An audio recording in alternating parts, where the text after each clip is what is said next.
How to create a shopping list on Amazon application. Are you guys facing issues to create a shopping list on Amazon app?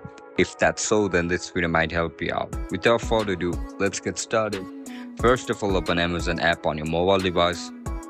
Once you open the app, now log in into your account with your registered email and password. After you get logged in, now just go over any product that you're interested on. Once you enter the product, look at the right bottom of your screen where you can see this heart icon, tap on it. After you click on it, tap on create a list. Write down the name according to your preference. After you write it down, and tap on create list.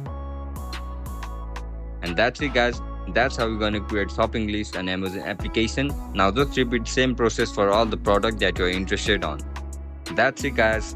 That's how you're going to create a shopping list. If you guys found this video helpful, don't forget to like, share and subscribe.